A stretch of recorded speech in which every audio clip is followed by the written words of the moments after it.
A história começa em uma noite tempestuosa no topo de uma mansão escura, onde o assassino silencioso Akira confronta um assassino rival que disputa o mesmo alvo. Embora claramente em desvantagem, o outro homem se recusa a recuar e desliza a mão por baixo da capa, retirando um senbon que estava escondido. Ele avança, lançando o senbon diretamente em Akira, mas, para seu espanto, eles o atravessam como névoa. O então assassino desembainha sua espada e os dois colidem em uma violenta dança de aço e faíscas. Suas lâminas colidem repetidamente até que Akira derruba a arma do homem, lançando-a para o ar. O assassino rival muda rapidamente de tática, sacando facas de arremesso e lançando-as para longe. Akira esquiva-se com agilidade, mas seu oponente dispara um último projétil oculto. Para seu horror, Akira desaparece bem diante de seus olhos, reaparecendo silenciosamente atrás dele. O homem procura desesperadamente uma brecha, mas Akira bloqueia todos os golpes e força seus braços para baixo. Em uma última tentativa, o assassino desfere um chute com sua bota com lâmina, mas Akira antecipa o movimento, perfura seu braço, quebra sua armadura e o derruba no chão. Embora ainda lhe restem alguns truques na manga, o assassino derrotado aceita a sua derrota, enquanto a sua própria lâmina, ainda no ar, desce e o atinge. Com a ameaça dissipada, Akira desliza para dentro da mansão como uma sombra, entrando no quarto pouco iluminado onde seu alvo dorme. Por um breve instante, ele hesita, mas então ergue a lâmina para terminar o serviço. Muito antes disso tudo, Akira levava uma vida comum como estudante no Japão. Numa tarde típica, um grupo de meninas convidou sua amiga Tsukasa para almoçar com elas. Ele recusou educadamente, dizendo que tinha obrigações a cumprir no conselho estudantil, o que os impressionou com a seriedade com que encarava seu papel como presidente. Perto dali, uma menina chamada Shiori recebeu agradecimentos dos colegas que acabara de ajudar. Ao mesmo tempo, Akira estava sentado em silêncio, lendo um romance em seu celular. Seu amigo Nanase se aproximou e perguntou se ele gostava de ler histórias de Isekai, mas Akira simplesmente respondeu que lia tudo o que era gratuito. Rindo,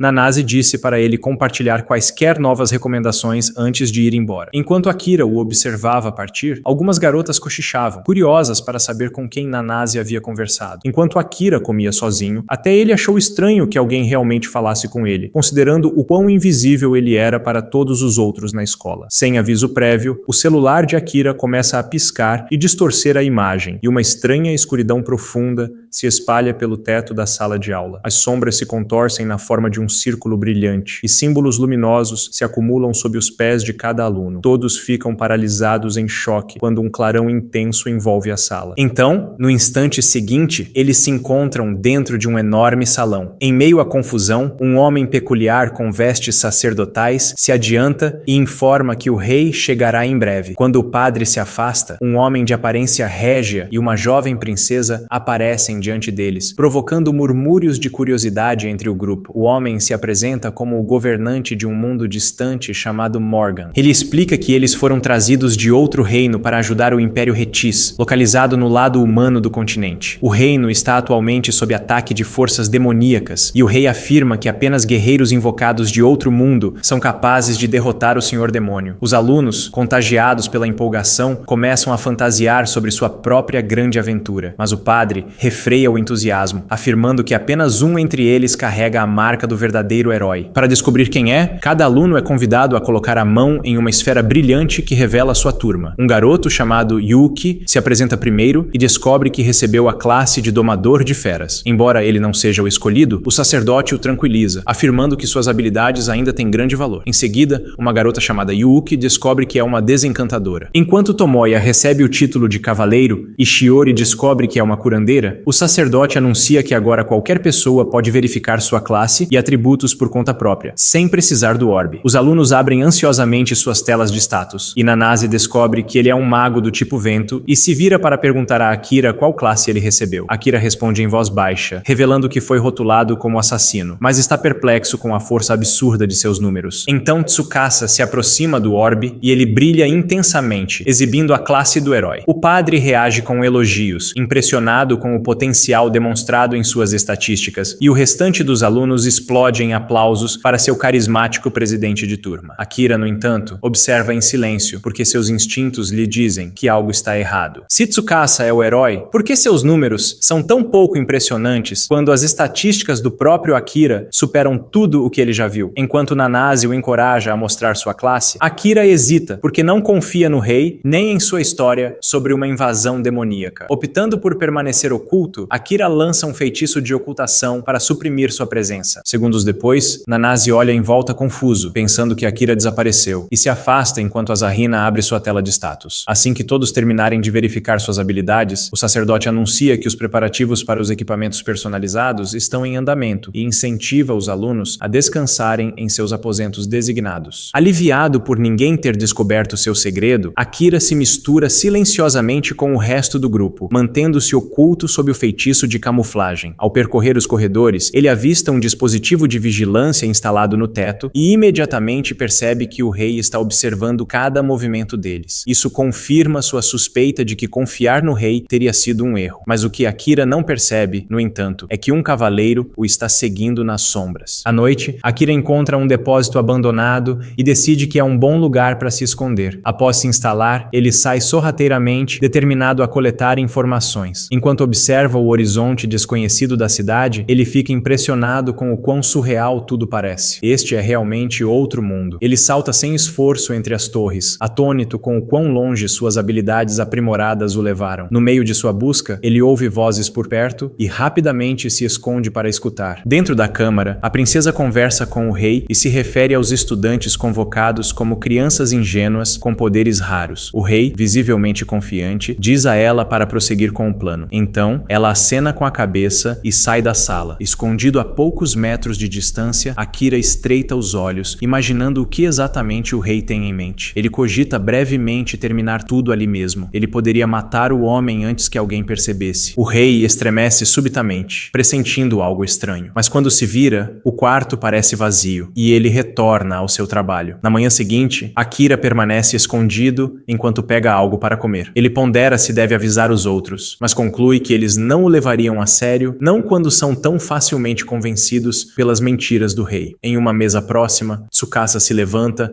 e se dirige aos demais alunos. Ele elogia o rei por lhes ter dado presentes poderosos e insiste que eles lhe devem a ajuda para derrotar a ameaça demoníaca. O grupo, impactado pelo seu discurso, se mobiliza em torno dele, demonstrando total apoio. Observando à distância, Akira não consegue evitar um suspiro. Eles já engoliram a narrativa falsa do rei. No final da tarde, o comandante dos Cavaleiros Reais, Sarin, reúne os novos recrutas do lado de fora para sua primeira sessão de treinamento. Ele se apresenta com orgulho, vangloriando-se de servir como a última linha de defesa do reino. Sua companheira Jill intervém para lembrá-lo gentilmente de não se deixar levar demais. Sarin explica então que todos os alunos convocados passarão por um programa de treinamento de 1 mês antes de serem enviados para um labirinto para enfrentar monstros de verdade, entendendo que eles não possuem nenhuma experiência real em combate. Ele garante que os ajudará a aprender o básico. Os alunos vibram, ansiosos pelo que está por vir, enquanto Akira permanece escondido nas proximidades, estudando Sarin cuidadosamente e imaginando quais seriam seus verdadeiros motivos. Enquanto Akira se afasta para procurar mais pistas, Sarin deixa os alunos sob os cuidados de Jill e sai sorrateiramente do campo de treinamento. Akira então caminha em direção a uma fonte, apenas para ser surpreendido quando Sarin o chama repentinamente. Alarmado, Akira se pergunta se sua capacidade de se esconder tem um limite de tempo oculto, mas Sarin garante a ele que a magia ainda está ativa. Isso simplesmente não funciona com ele. O cavaleiro explica que possui olhos místicos, uma característica rara que lhe permite perceber energia térmica, possibilitando-lhe detectar corpos vivos mesmo na invisibilidade. Akira, instintivamente, leva a mão à sua espada, sem saber se Sarin é amigo ou inimigo. Mas o comandante acrescenta rapidamente que não tem intenção alguma de revelar o segredo de Akira. Embora Akira saiba que o cavaleiro serve a coroa,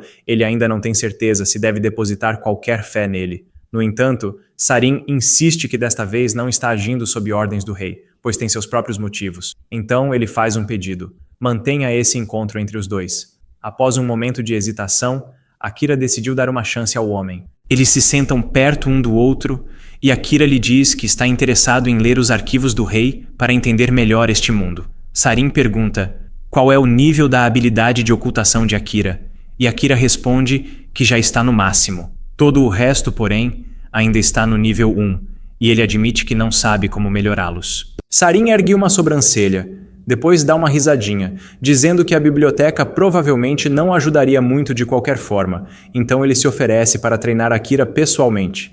A ideia de ficar mais forte e desvendar os segredos deste mundo entusiasma Akira, mas mesmo assim, ele ainda anseia por voltar para casa e rever sua família.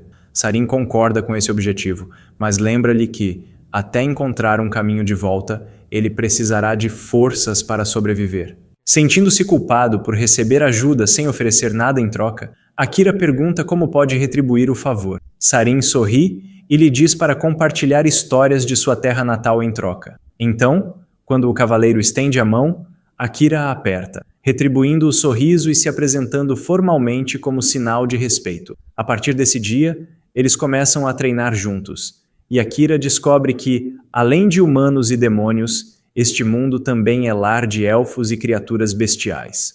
Ele submete Akira a treinamentos rigorosos, explicando que os níveis de emprego só aumentam ao derrotar monstros, mas as habilidades podem ser aprimoradas com prática regular. À medida que treinam dia após dia, Sarin fica cada vez mais fascinado pelos relatos de Akira sobre a Terra, ouvindo suas próprias descrições de smartphones, aviões e cidades lotadas.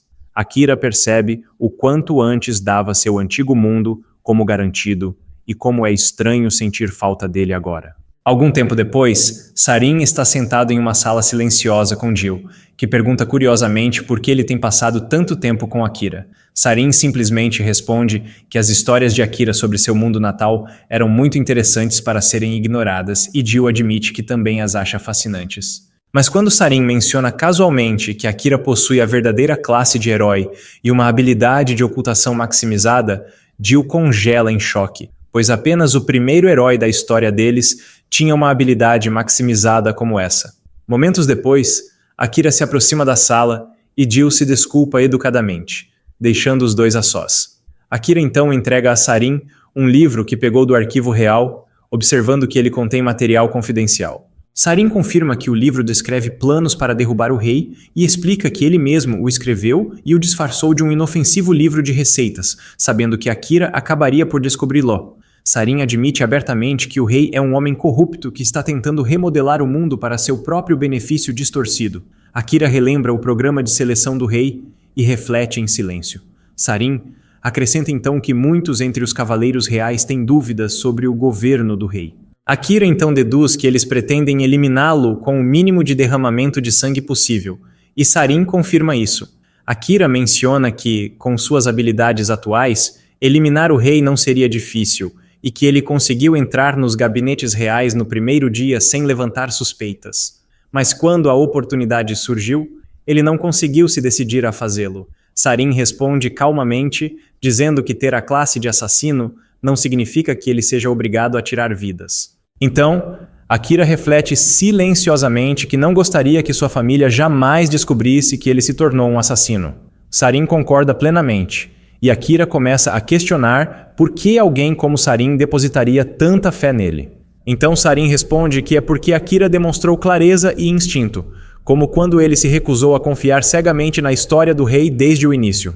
Essa única decisão, aos olhos de Sarin, provou que Akira pensa por si mesmo, confia em seus instintos e não se deixa influenciar facilmente. O ambiente fica em silêncio por um momento e Akira finalmente se pronuncia em voz baixa, dizendo que não está acostumado a elogios, que desde jovem as pessoas raramente o notavam. Isso pega Sarin de surpresa. Então Akira acrescenta que ele é a primeira pessoa que realmente o reconheceu. Com um sorriso afável, Sarin brinca levemente, perguntando se Akira estaria disposto a ajudá-lo a realizar um golpe pacífico como agradecimento por todos os elogios. Akira esboça um leve sorriso irônico e diz que vai pensar no assunto, saindo silenciosamente da sala em seguida. Após um mês inteiro de sessões de treinamento, Sarin reúne os alunos e anuncia que eles iniciarão sua expedição ao lendário Cantão e Labirinto. Em seguida, uma multidão se forma nas proximidades para se despedir dos heróis, e Akira fica discretamente surpreso com a atenção que eles estão recebendo. Enquanto seus olhos percorrem a multidão, ele percebe uma garota parada sozinha à distância. Num instante, ele aparece atrás dela, surpreendendo-a com uma pergunta discreta sobre o que ela está fazendo. Visivelmente irritada, ela responde com amargura, dizendo que seu povo pagou um preço alto para invocar os heróis. Akira diz calmamente que não tem a mínima ideia do que ela está falando, mas ela simplesmente diz que conversarão novamente quando ele souber a verdade, e então se afasta. Logo em seguida, os heróis entram na masmorra e se veem lutando contra ondas de monstros. O grupo é pego de surpresa quando um aluno acidentalmente ativa uma armadilha, fazendo com que um enxame de ogros gigantescos desça sobre eles. Hakura abate uma das feras e rapidamente pergunta a Sarin se eles devem recuar. Sarin concorda e, para ganhar tempo, libera uma poderosa técnica de espada divina que elimina os inimigos que bloqueavam o caminho. No entanto, ao atravessarem o portão da masmorra, esperando escapar do perigo, deparam-se com outra horda de monstros à espera do outro lado. Num momento de pânico, Tsukasa lembra-se da bomba de fumaça de emergência que a princesa lhe dera para situações de emergência e a aciona. A explosão elimina os animais menores. Mas, em meio à névoa, surge um minotauro gigantesco. Quando Jill entra na câmara com o resto do grupo, ele fica estupefato ao ver um monstro tão poderoso à espreita em um andar inferior. Akira não perde tempo. Avança rapidamente, desvia de um golpe poderoso e sobe nas costas do minotauro. Ele desfere um golpe, mas sua arma se parte ao meio contra a pele densa da criatura. Alarmado, Akira salta para evitar um contra-ataque e corre de volta em direção a Tsukasa, que mal consegue ficar de pé. Dominado pela culpa, Tsukasa murmura que é inútil, mas Akira lhe diz que os heróis não devem carregar o fardo sozinhos. Ele o lembra de que todos os alunos ali também têm treinado, e que é hora de deixar os outros lutarem ao seu lado. Mas a respiração de Tsukasa acelera e ele começa a entrar em pânico, consumido pelo medo e pela dúvida. Percebendo algo estranho, Akira pede à encantadora do grupo que intervenha. Ela se adianta, ativa seu feitiço e remove uma maldição sombria que alimentava o medo de Tsukasa. E assim que a situação se normaliza, Tsukasa recupera a clareza. Com Tsukasa estabilizada, Akira se vira para Sarin e pergunta se é hora de usar a técnica que eles discutiram. Sarin acena firmemente com a cabeça e lança um relâmpago que atinge o Minur, atordoando a besta diante dos alunos Haruki. Aproveitando o momento, Akira desaparece nas sombras e reaparece silenciosamente atrás do monstro, pronto para lançar seu feitiço supremo baseado nas sombras. Então, do nada, tentáculos escuros irromperam das sombras, envolvendo o Minotauro e atravessando seu corpo. A criatura está completamente presa, incapaz de se mover enquanto Akira a arrasta para as profundezas da escuridão.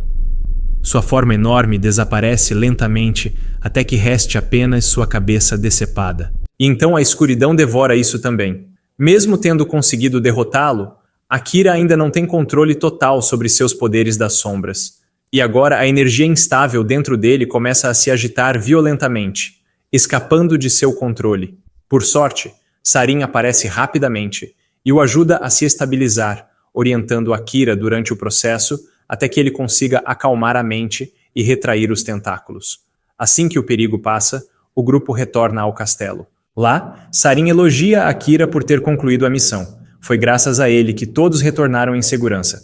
Mas, embora a técnica da sombra seja inegavelmente poderosa, ela impõe um grande esforço ao corpo. Então, Sarin o adverte para não usá-lo a menos que seja realmente vital. Em reconhecimento aos seus esforços, Sarin entrega a Akira um presente. Uma katana. Ele explica que a lâmina foi originalmente forjada pelo primeiro herói invocado séculos atrás. Akira agradece pela arma, mas fica curioso para saber por que uma espada tão lendária foi dada a ele, em vez do herói atual do reino, Tsukasa. Então Sarin responde que Tsukasa já possui a espada sagrada destinada à batalha. Além disso, o rei certamente ficaria desconfiado se visse Tsukasa carregando isso, especialmente porque Sarin tecnicamente o roubou do cofre real. Akira entende a situação e aceita a arma, pensando silenciosamente que é incrível estar agora empunhando a mesma espada usada pelo herói original. Mas esse pensamento o leva de volta à questão não resolvida com Tsukasa. Embora tivessem conseguido confirmar que ele estava sob uma maldição e a tivessem aliviado parcialmente com um feitiço de desencantamento, a raiz do problema ainda permanecia. Então, Akira pretende descobrir a verdade. À noite, ele se esgueira para os aposentos da princesa e a encontra em pleno ritual, intensificando a maldição sobre Tsukasa com um cristal brilhante. Sua magia o transformava gradualmente em um fantoche sem mente. Sem hesitar, Akira corta o cristal ao meio, interrompendo o feitiço. Isso deve neutralizar a maldição, pelo menos por enquanto. Mas Akira ainda não terminou. Com a espada desembainhada, Ele a coloca na garganta da princesa e exige saber por que ela está fazendo essa merda. Sua resposta é fria e mecânica. Ela afirma estar agindo em nome do rei, mas ao olhar mais de perto, Akira percebe algo arrepiante. Não há emoção em seus olhos. Sem vontade, sem intenção. Ela não escolheu esse caminho e é apenas mais uma vítima sob o controle de outra pessoa. Matá-la não faria sentido. Não assim. Sem dizer mais nada, Akira baixa a espada e se afasta em silêncio. Ainda assim, Akira provavelmente deveria tê-la eliminado, porque no momento em que ele sai, a princesa vai até seu armário, revelando um esconderijo secreto de cristais amaldiçoados, um para cada um de seus colegas de classe. E sem hesitar, ela começa a ativá-los. Pouco tempo depois, Akira leva alguns dos fragmentos para Sarin, na esperança de que ele possa saber alguma coisa. No instante em que Sarin põe os olhos neles, sua expressão se torna sombria. Ele resmunga baixinho, frustrado por o rei ainda insistir nessa loucura. Ele diz a Akira que já viu esse tipo de cristal antes. Em seguida, ele pergunta se Akira fez contato direto com a princesa enquanto destruía a de Tsukasa. Akira admite que sim e que a confrontou de propósito, na esperança de compreender suas motivações. Sarin balança a cabeça e explica que não adianta tentar argumentar com ela. Nessa fase, ela não passa de um instrumento sendo manipulado pelo rei. Ainda assim, Sarin diz que Akira já fez o suficiente por uma noite e o aconselha a descansar, mas não no castelo, porque as coisas mudaram. Com o cristal de Tsukasa destruído, é provável que a princesa passe a atacar o resto de seus colegas de classe. O único motivo pelo qual Akira está segura por enquanto é porque ela não sabe quem ele realmente é. Mas agora que sabe que alguém está agindo nas sombras, Sarin tem certeza de que a guarda do castelo fará uma varredura completa esta noite. Então, Hyde e Storums não trabalharão mais. Akira pede desculpas por ter revelado sua identidade sem pensar nas consequências.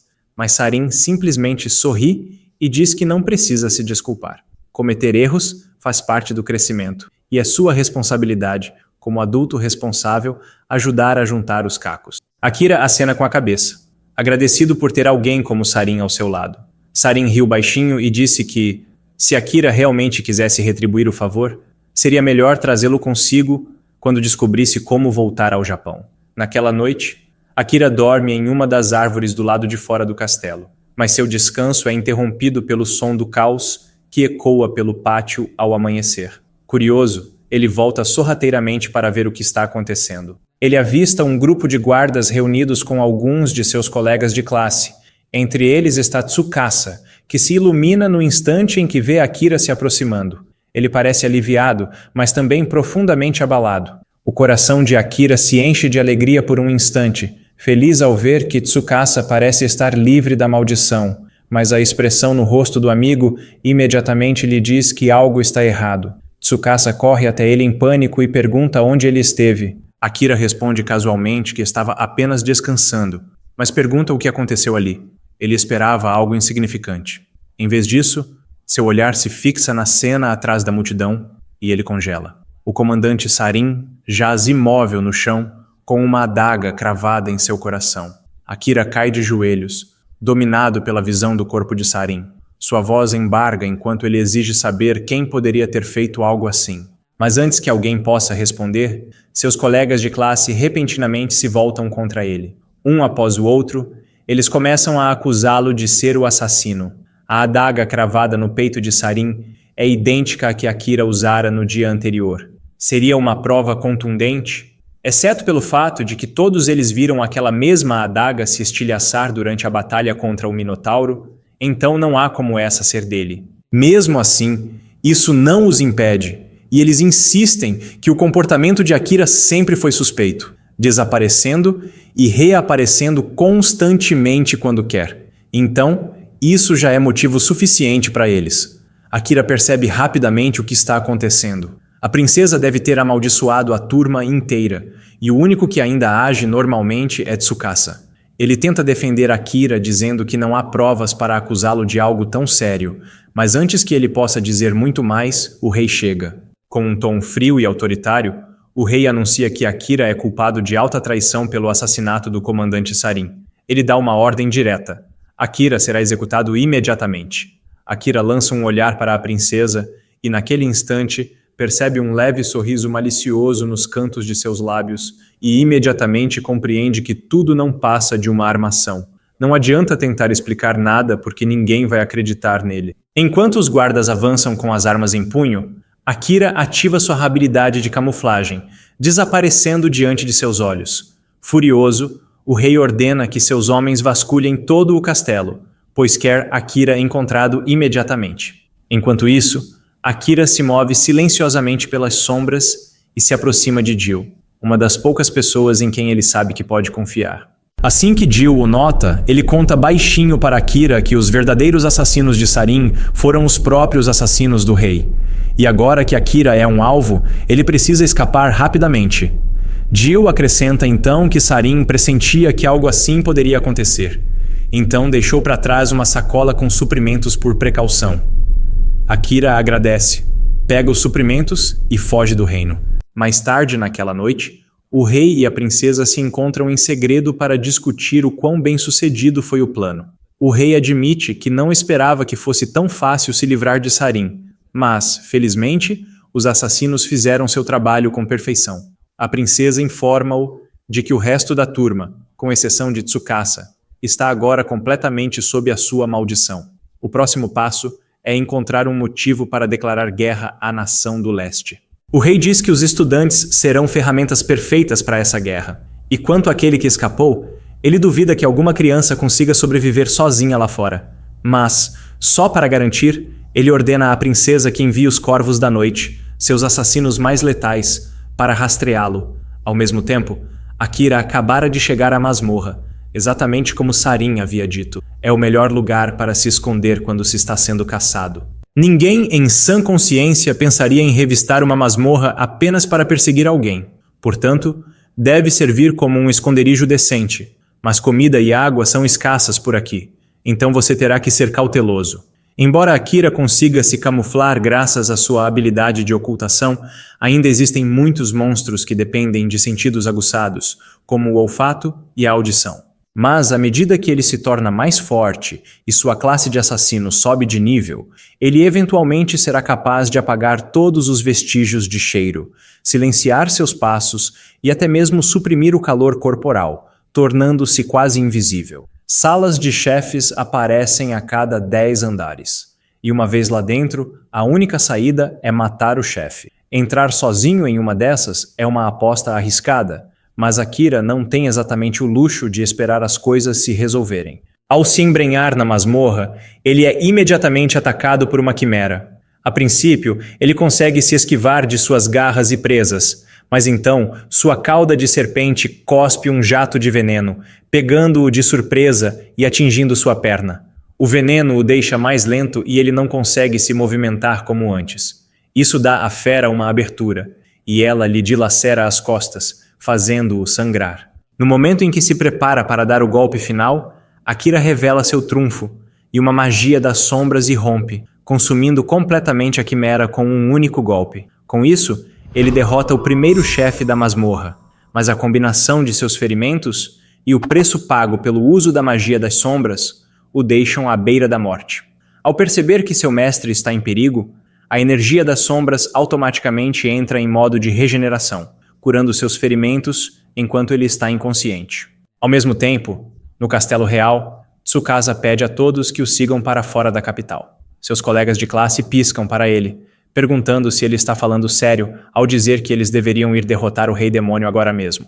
Parece uma desculpa razoável, então Tekasa simplesmente aceita, mas seus colegas de classe imediatamente o interrompem, dizendo para ele se sentar e parar de sonhar, porque eles não vão a lugar nenhum. Essa reação confirma o que Sarin o alertou antes de sua morte. A maldição é real e está controlando suas mentes. Se isso for verdade, então Tsukasa percebe que não terá outra escolha a não ser partir por conta própria.